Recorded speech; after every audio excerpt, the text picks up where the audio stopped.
Palavra da Verdade, com Hernandes Dias Lopes. Abra sua Bíblia comigo, por favor, Mateus 11. Mateus 11.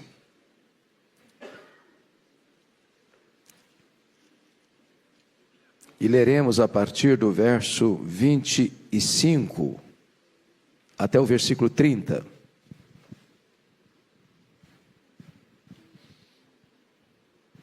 Mateus 11, 25 a 30.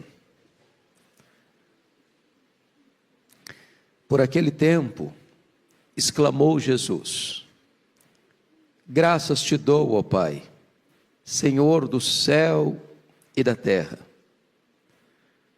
porque ocultaste estas coisas aos sábios e instruídos e as revelaste aos pequeninos. Sim, ó Pai, porque assim foi do teu agrado. Tudo me foi entregue por meu Pai. Ninguém conhece o Filho, senão o Pai. E ninguém conhece o Pai, senão o Filho, e aquele a quem o Filho o quiser revelar. Vinde a mim todos os que estáis cansados e sobrecarregados, e eu vos aliviarei. Tomai sobre vós o meu jugo e aprendei de mim, porque sou manso e humilde de coração, e achareis descanso para a vossa alma, porque o meu jugo é suave e o meu fardo é leve. Amém. Meus amados, este convite de Jesus, que é o melhor convite do mundo, está posto num contexto de rejeição de Jesus. E eu queria aqui, a título de introdução, trazer duas situações onde fica muito claro a rejeição que Jesus estava enfrentando. A primeira situação está bem posta nos versos 16 e 19 desse capítulo, quando veio João Batista pregando arrependimento, e as pessoas reagiram a eles: ele tem demônio. E João Batista não comia e não bebia. João Batista vivia uma vida no deserto, de forma tão frugal, sem convívio social. E muitos rejeitaram a pregação de João Batista, dizendo: ele tem demônio. E aí no verso de número 19, Jesus contrasta João Batista com ele, diz: veio o Filho do Homem, que come e bebe, que se relaciona, que não foge das festas, que está onde o povo está, que tem convivência social. E eis que chamaram Jesus de glutão, de beberrão, de bebedor de vinho, de amigo de publicanos e pecadores. Ou seja, o ser humano, quando ele quer rejeitar o evangelho, ele arranja uma desculpa. Ele sempre tem uma desculpa. Ele escuta dois pregadores diferentes, de dois estilos diferentes. Ele rejeita um e rejeita o outro, e encontra motivo para rejeitar um, e encontra motivo para rejeitar o outro, porque ele está predisposto a não querer mesmo, ele está com a porta fechada, deliberadamente ele não quer ouvir. A segunda situação está posta aí nos versos 20 a 24, e vocês vão perceber que Jesus está trazendo um ai às cidades de Corazim, às cidades de Betsaida. E depois no verso 23, ele está fazendo um ai, trazendo um ai à cidade de Cafarnaum. Cidades que viram Jesus, que ouviram Jesus, que presenciaram milagres de Jesus. Cidades que viram que o mundo inteiro não pôde ver. O próprio Deus encarnado, os milagres esplêndidos, os ensinos majestosos, os sinais do reino. E não obstante tanta evidência, tanta eloquência, tanta clareza, tanta sublimidade, os céus descendo à terra, a voz de Deus tão clara e eloquente, eles não creram. E Jesus está dizendo que aqueles que, apesar de ouvirem e apesar de verem as maravilhas divinas e rejeitarem essas maravilhas divinas, no dia do juízo, essas pessoas terão um rigor maior do que as cidades mais perversas da história, de Tiro, de Sidom, de Sodoma, de Gomorra. Ou seja, aqueles que viveram na perversão mais sombria, aqueles que viveram na devassidão mais aguda, aqueles que se renderam e se capitularam aos desejos mais perversos, terão menos rigor no dia do juízo, do que aqueles que conhecem a verdade, que ouviram a verdade, que viram os milagres, e apesar de todas essas evidências ainda rejeita a graça de Deus. É diante desse cenário, portanto, desse contexto de rejeição, que Jesus tem para nós 5 lições que eu quero partilhar com vocês à luz desse texto. A primeira lição é que o orgulho fecha a porta da graça, enquanto a humildade é a sua porta de entrada. Olha comigo os versos 25 e 26. Por aquele tempo exclamou Jesus: graças te dou, ó Pai, Senhor do céu e da terra, porque ocultaste estas coisas aos sábios e instruídos e as revelaste aos pequeninos. Sim, ó Pai, porque assim foi do teu agrado. O que Jesus está querendo dizer com isso? Bom, historicamente, sempre foi assim. As pessoas mais simples dão mais acolhida ao Evangelho do que as pessoas mais sofisticadas. As pessoas que se acham importantes, as pessoas que se acham cultas, as pessoas que se acham grandes, as pessoas que acham que elas são muito importantes, via de regra, elas têm a tendência de achar que são autossuficientes, que elas não dependem de nada, que elas não dependem de ninguém. Agora, é claro que o Senhor Jesus Cristo não está aqui denunciando a capacidade intelectual. O Senhor Jesus está denunciando aqui o orgulho. Jesus não está dizendo que a inteligência humana é um obstáculo para a fé. Não, ele não está dizendo isso. O que ele está dizendo é que o orgulho é um obstáculo à fé. Não é o intelectual, não é o sábio, não é o inteligente, não é o que alcançou o pináculo do saber humano que fecha as portas à salvação, não. É o orgulho, é a soberba, é a arrogância, é a altivez. A Bíblia chega a dizer que Deus resiste ao soberbo, mas Deus dá graça aos humildes. E o Evangelho, irmãos, é tão maravilhoso que, às vezes, uma pessoa que alcança o ponto mais elevado, mais alto do saber humano, por exemplo, lê a Bíblia, não entende nada, não decifra nada, não compreende nada.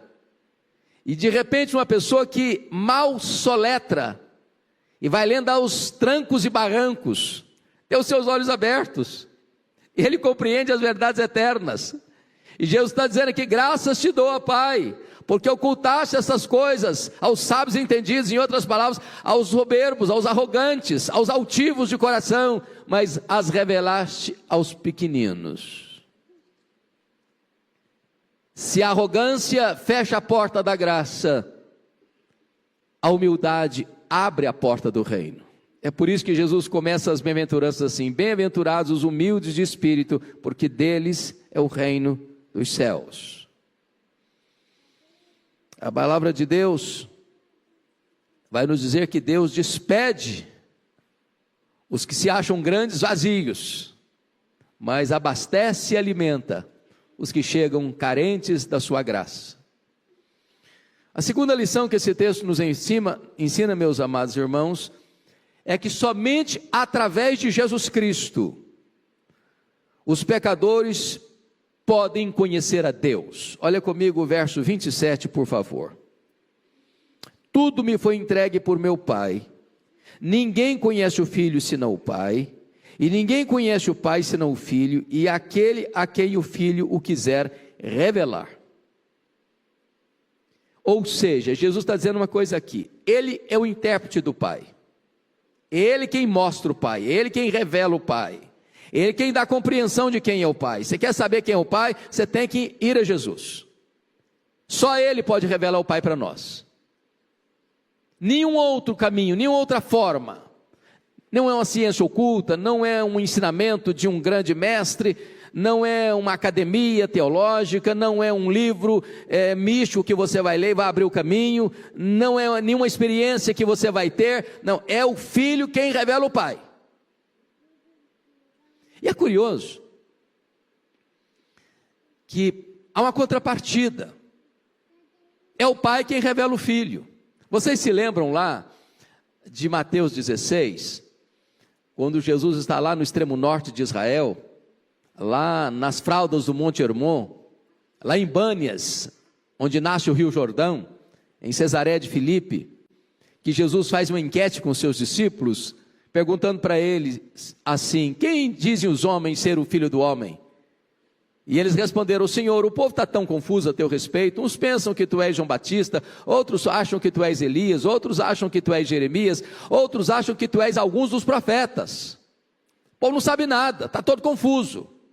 E Jesus pergunta: e vós, quem dizeis que eu sou? E Pedro respondeu: tu és o Cristo, o Filho do Deus vivo.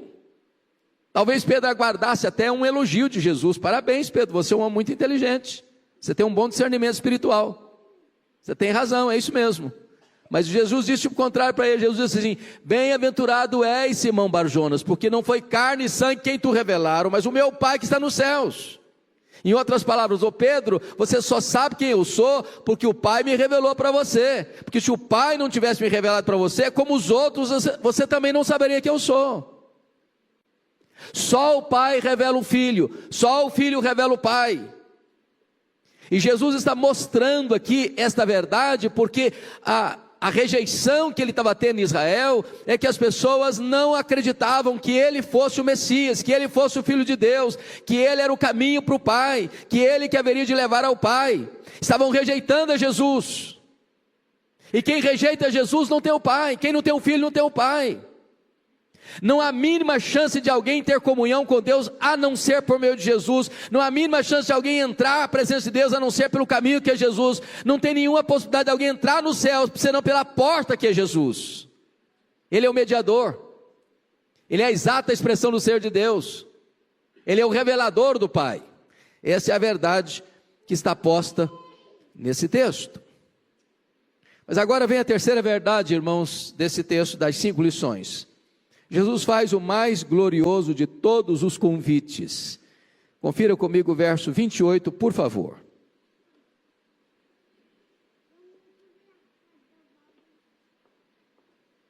Vinde a mim, todos os que estáis cansados e sobrecarregados, e eu vos aliviarei. Eu destaco aqui alguns pontos desse convite. Primeiro, esse é um convite universal. Vinde a mim, todos vós. E o que Jesus quer dizer com todos vós? Esse todos vós inclui judeus e gentios, homens e mulheres, crianças, juniores, adolescentes, jovens, adultos e velhos, ricos e pobres, doutores e analfabetos, religiosos e ateus, brancos, amarelos, pardos e negros. Não importa de onde você vem, nem para onde você vai, esse convite é para você. Ninguém está excluído desse convite. Ele é abrangente, ele é universal, ele é para todos. Vinde a mim, todos vós. Que verdade preciosa, porque nesse convite não tem exceção. Ninguém está excluído. Você coloca o seu nome dentro desse convite, é para você o convite. Mas em segundo lugar, esse convite é para um relacionamento pessoal. Ele disse: vinde a mim. Vinde a mim. E aqui Jesus está posicionando uma coisa muito importante, porque dentro do seu tempo e na sua época, as pessoas achavam que o relacionamento com Deus passava pela religiosidade farisaica. das cerimônias, do templo, das festas, dos rituais, dos sacrifícios. E quantas vezes, meus irmãos, as pessoas estão buscando um relacionamento íntimo com Deus através de tantas coisas.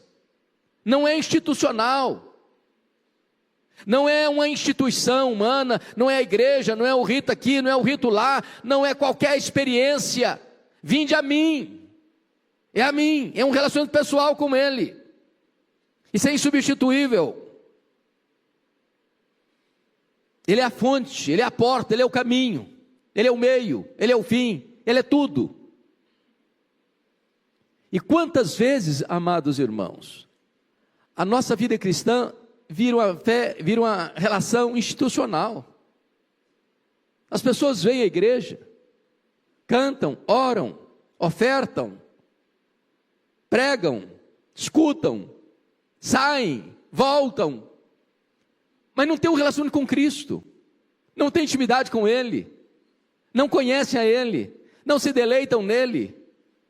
É apenas uma coisa estrutural, é apenas uma coisa organizacional, conjuntural, eclesiástica. E Jesus está deixando claro aqui: vinde a mim todos vós, a mim, é com Ele, é só Ele que tem essa fonte, é só Ele que dá descanso, é só Ele que tem paz, é só Ele que dá alegria, é só Ele quem perdoa pecados, é só Ele quem dá vida eterna, não há outra forma. Mas em terceiro lugar, esse é um convite àqueles que têm consciência da sua necessidade. Vinde a mim todos vós que estáis cansados e sobrecarregados. O que Jesus está querendo dizer com isso? O contexto aqui, meus amados, é de que Israel estava sofrendo o grande peso do legalismo farisaico. A religião daquela época estava esmagando as pessoas. Os fariseus, à luz de Mateus 23:4, atavam pesados fardos sobre as costas das pessoas, e não aliviavam nem com o dedo. De repente, usando a linguagem nossa de hoje, ser crente estava sendo um peso, um fardo, uma coisa insuportável. Preceito e mais preceito, regra e mais regra.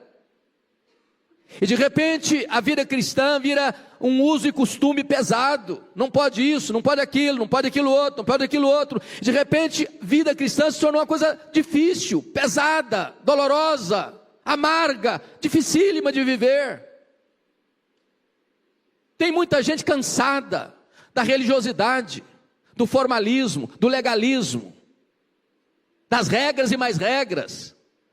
Quando o Senhor Jesus Cristo não veio para botar um peso nas suas costas, Ele não veio para trazer um peso para esmagar você, Ele veio para aliviar você, Ele veio para libertar você, Ele veio para perdoar você, Ele veio para salvar você, Ele veio para mudar a sua história.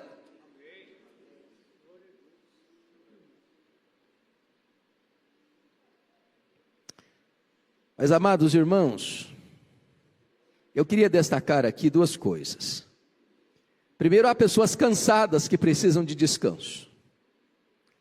Agora pensem comigo uma coisa: o que cansa uma pessoa? Jesus não está falando daquele cansaço físico, do trabalho extenuado. Você sai de casa de manhã bem cedo, trabalha o dia todo, e ao final do dia você está exausto. Chega em casa, toma um banho, se alimenta e dorme, e refaz as energias. Não é esse cansaço que Jesus está falando. Jesus está falando de um cansaço muito mais complexo, de um cansaço emocional, de um cansaço moral, de um cansaço espiritual. Sabe o que cansa, irmãos? Não é trabalho. O que cansa a nossa alma é o pecado. O pecado cansa. O pecado traz desgaste. O pecado tira o seu sono. O pecado tira a sua paz. O pecado tira o seu sono tranquilo, sereno. O pecado é um chicote que atordoa você, que atormenta você, que não deixa você descansar, que não deixa você refrigerar a sua alma. E Jesus está dizendo o seguinte: vinde a mim todos vós que estáis cansados, oprimidos, sobrecarregados. Há pessoas que estão cansadas das suas fraquezas, dos seus vícios, das suas mazelas. Há pessoas que estão cansadas da insatisfação que esse mundo produz. Tudo que você bota a mão, buscando satisfação, preencher o vazio da sua alma, parece que vai crescendo ainda mais o vazio. É só você ler o livro de Eclesiastes, quando Salomão foi procurar a felicidade. Ela é legítima. É bom você buscar a felicidade. Deus nos criou para sermos felizes, claro. Deus não é sádico. Deus tem o melhor para nós.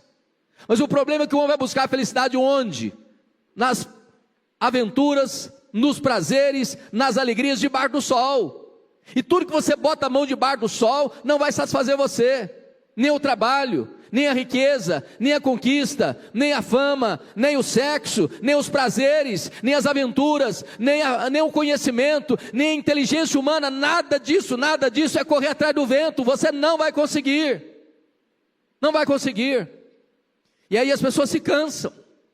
Há pessoas cansadas da culpa, o chicote da culpa, da religiosidade árida, o cabresto do diabo, prisioneiro às vezes da vaidade, do orgulho, da soberba, da avareza, da ganância, da impureza. Todas essas coisas trazem cansaço, muito cansaço. E Jesus está dizendo: vinde a mim, todos vós que estáis cansados e sobrecarregados. Mas vamos entender, talvez essa segunda palavra, porque ela é um pouco além da palavra cansado. Sobrecarregado, a palavra já está querendo dizer, tem uma sobrecarga, tem uma carga extra. Ele tem uma mochila muito pesada nas costas. Ele está arquejado. Ele está como que esmagado debaixo de um rolo compressor. Ele está carregando um peso que ele não suporta. Ele não aguenta mais. E tem gente, irmãos amados, pessoas que estão assim, carregando um peso e ele está gemendo, ele não aguenta mais. E quantas pessoas que tentam encontrar uma fuga para esse cansaço, na bebida, nas aventuras, em tantas coisas, e cada vez o peso aumenta um pouco mais. O pecado é um peso, a culpa é um peso, o remorso é um peso, a doença é um peso, a mágoa é um peso, os conflitos são um peso, e o peso vai crescendo. Vocês que já leram O Peregrino, de John Bunyan, um dos grandes clássicos evangélicos de todos os tempos, se lembram lá, do peregrino caminhando para o céu, e o peso em cima dele, e um volume enorme. E cada experiência que ele passa, o peso vai aumentando, e a viagem vai ficando mais amarga, difícil, até que ele tem um encontro com a cruz. E aquele peso sai das costas dele, aquele fardo sai das costas dele, e ele se vê livre, aliviado, perdoado, leve, solto, para caminhar para uma vida plena, para uma vida abundante, para uma vida feliz. Esse convite é feito para você hoje. Se você entrou aqui hoje cansado e sobrecarregado, Jesus quer aliviar você. Jesus quer tirar esse fardo das suas costas. Jesus quer resolver esse problema da culpa, do medo, da angústia, do desespero. Ele quer tirar esse peso das suas costas e trazer alívio para você. Mas há uma quarta verdade nesse texto que eu quero então enfocar. É que Jesus faz aqui nesse texto também a mais gloriosa promessa. Confira comigo o verso 28b. Ele diz assim: e eu vos aliviarei. E olha comigo o verso 29b. E achareis descanso para a vossa alma. Então vamos entender o que Jesus quer nos ensinar aqui, meus amados irmãos. Descanso para a alma. Descanso para a alma.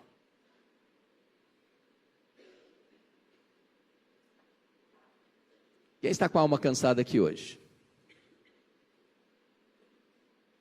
A alma cansada não resolve com uma noite de sono. A alma cansada não descansa com comprimidos para dormir. Nem com Rivotril. A alma cansada não descansa com férias.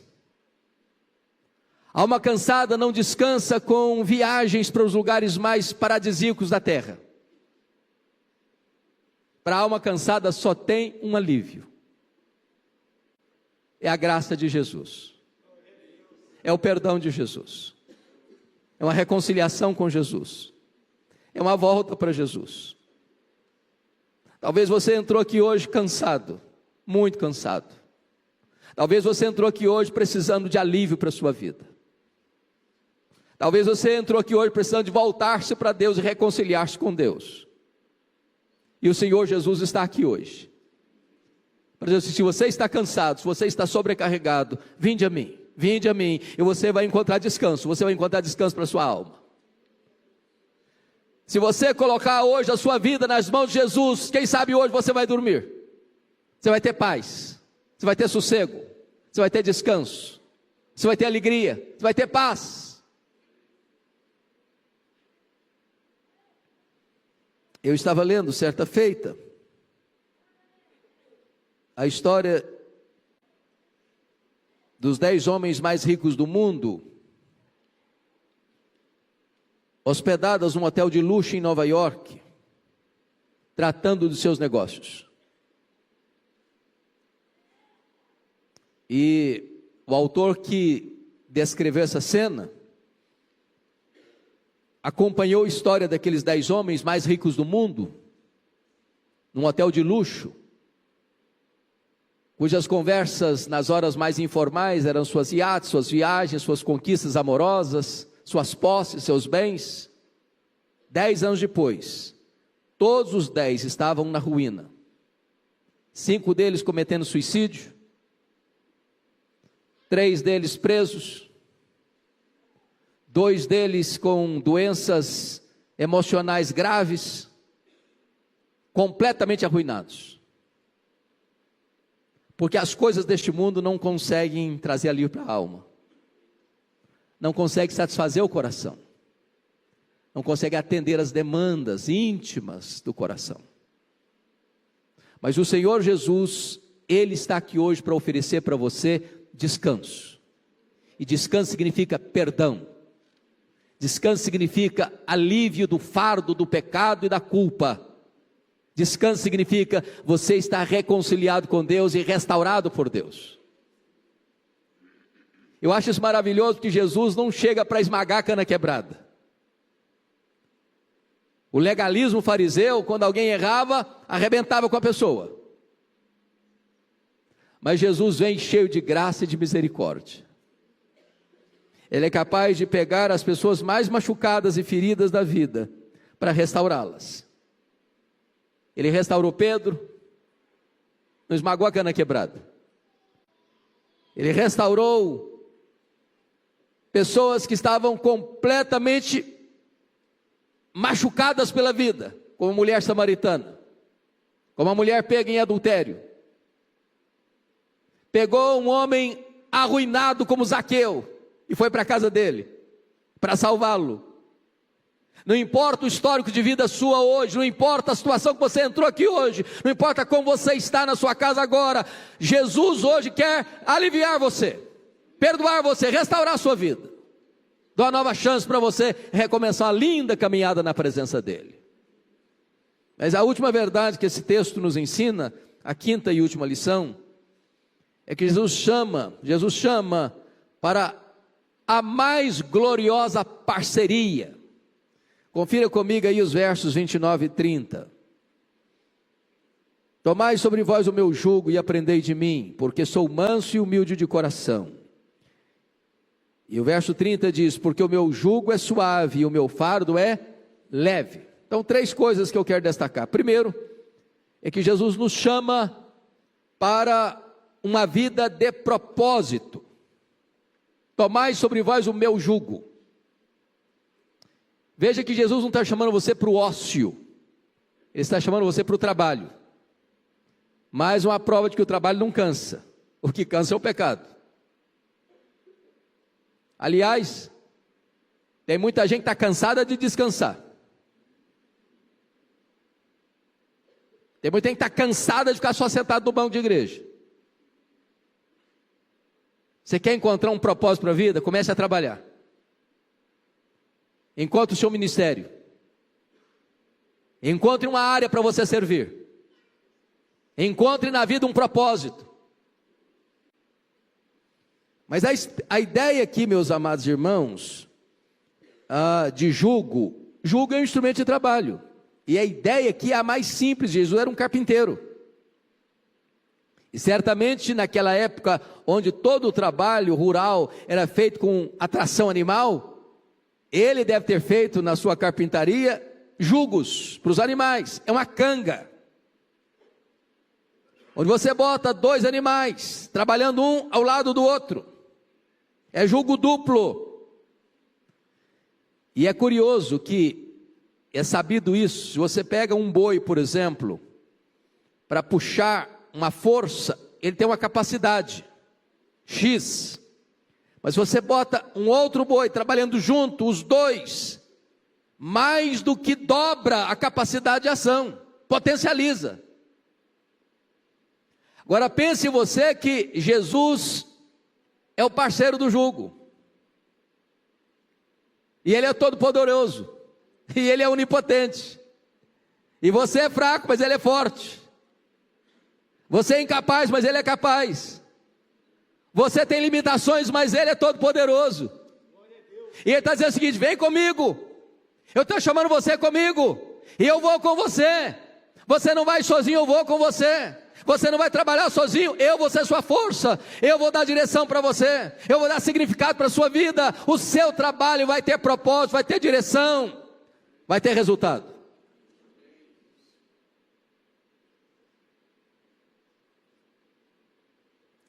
Mas notem mais, Jesus nos chama não só para o trabalho, Jesus nos chama também para o discipulado.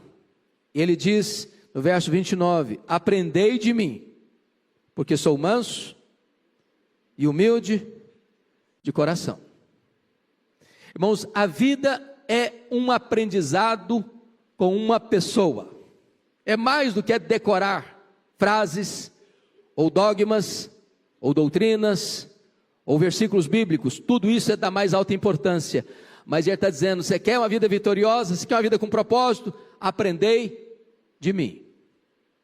Olha para mim. Eu sou exemplo, eu sou paradigma. Aprendei de mim. E ele está dizendo, eu sou manso e humilde de coração. Qual era o problema que eu tinha denunciado lá atrás? Orgulho, soberba, que fecha a porta. No reino de Deus não tem espaço para vaidade nem para orgulho, irmãos. A pirâmide no reino de Deus está invertida. Quem quiser ser o maior vai ser o menor. Porque o cabeça da igreja, o dono da igreja, o redentor da igreja, o todo-poderoso Deus é manso e humilde de coração. Você quer conhecer um cristão? Pergunta se ele é manso e humilde de coração. Se ele não é manso e humilde de coração, ele não está imitando Jesus. Se ele não está imitando Jesus, ele não é um cristão, ele não é um discípulo. O cristão é manso e humilde de coração. E o que é ser manso? Ser manso não é ser frouxo, não é ser fraco. Ser manso não é ser capacho dos outros. Ser manso é ter o poder de reagir ou de agir, mas abrir mão.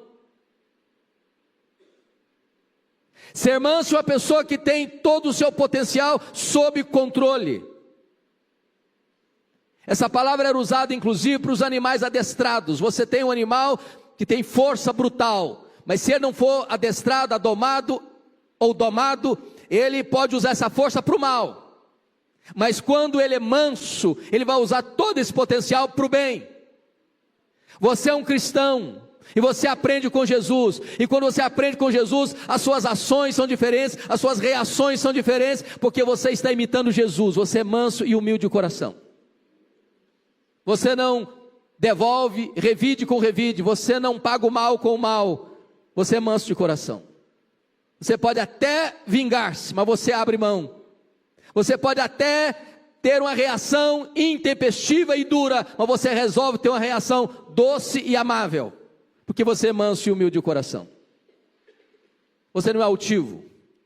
A Bíblia diz que o Senhor Jesus, sendo Deus, não julgou como usurpação o ser igual a Deus, antes a si mesmo se esvaziou, assumindo a forma de servo, e humilhou-se até a morte e morte de cruz.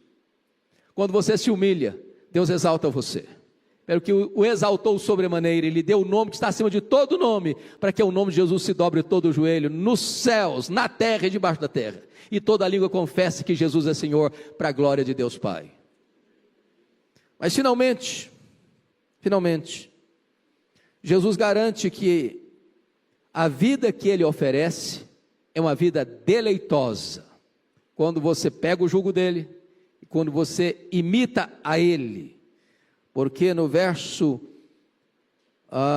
de número 29, parte B, está escrito: e achareis descanso para a vossa alma, porque o meu jugo é suave, e o meu fardo é leve. Essa ideia do suave aqui, do jugo suave, é do jugo adequado. É por isso que o carpinteiro tinha que tomar as medidas e ir lá e experimentar no animal se não está machucando, não está esfolando o pescoço. Porque na medida que o animal faz força, a canga, o jugo força o corpo dele. Se não for adequado, machuca. O que Jesus está dizendo é o seguinte: o jugo dos fariseus era pesado, o legalismo era pesado. As pessoas viviam arquejadas, machucadas, esmagadas, humilhadas, feridas. Elas não davam conta, fardos e mais fardos. Eles diziam: se você vier comigo, se você pegar o meu jugo, se você aprender de mim, o meu jugo é suave, é adequado para você, não vai machucar, não vai esfolar o seu pescoço, vai ser suave, e você vai encontrar descanso para a sua alma, descanso para o seu coração.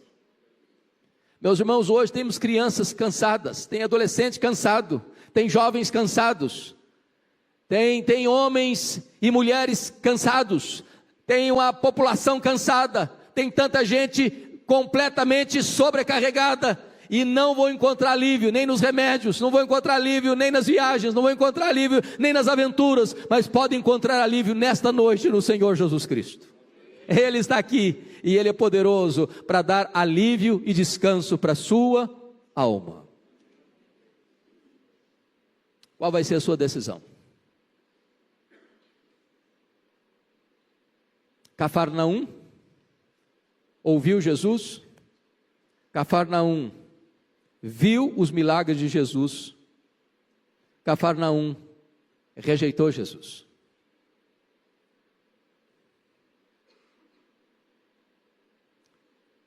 E você, que conhece a palavra de Deus, que tem vindo à casa de Deus, que tem ouvido a palavra de Deus, qual será a sua decisão? Feche os seus olhos por um momento, curva a sua fronte, eu quero orar com você.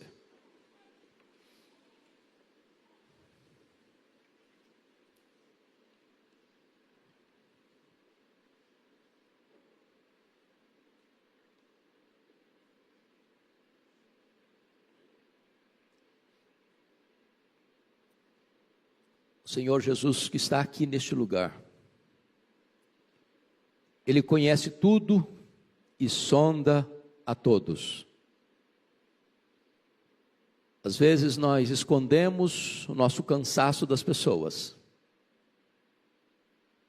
Às vezes estamos sobrecarregados, com bagagens extras, da culpa, do medo, de pecados que tenazmente nos assediam. Arrastamos esse pesado fardo, não conseguimos nos livrar dele. A religiosidade não é suficiente para tirar esse fardo. O nosso próprio esforço não consegue aliviar essa bagagem. Mas hoje Jesus está aqui para aliviar você, trazer descanso para a sua alma. E eu quero orar em seu favor. Se você anseia ver esse milagre de Deus acontecer hoje na sua vida, eu quero orar em seu favor. E se você desejar que eu ore especificamente por essa causa na sua vida, eu queria que você levantasse uma das suas mãos para eu identificar você e orar em seu favor. Louvado seja Deus. Louvado seja Deus. Senhor Deus, nós te adoramos. Nós te adoramos. Porque o teu Filho Jesus Cristo, nosso Redentor, veio ao mundo para libertar os cativos, para abrir os olhos aos cegos, para destampar os ouvidos dos surdos, para transformar o coração de pedra num coração de carne, e trazer para nós descanso e alívio para a nossa alma. Tu conheces as pessoas que estão aqui dentro desta casa, tu conheces as milhares de pessoas que estão assistindo agora a este culto pela internet, onde elas estão e como elas estão. E o que nós pedimos nesta noite, Senhor, é que este fardo caia por terra, que o sangue do Cordeiro agora nos livre, nos limpe, nos lave, nos purifique, e purifique a nossa consciência de obras mortas. Que nesta noite, Deus, o teu povo saia daqui leve, sem este fardo pesado, sem esta sobrecarga. Que nesta noite, Senhor, a tua graça nos assista e nos liberte de todas as amarras que prenderam a nossa vida a este jugo pesado, para nós hoje buscarmos o jugo de Jesus, que é adequado, que é leve, que traz para nós propósito na vida, sentido para a vida e descanso para a alma. Abençoa o teu povo, renova o coração do teu povo, alegra a alma do teu povo, é a nossa súplica, é a nossa oração, em nome de Jesus, amém.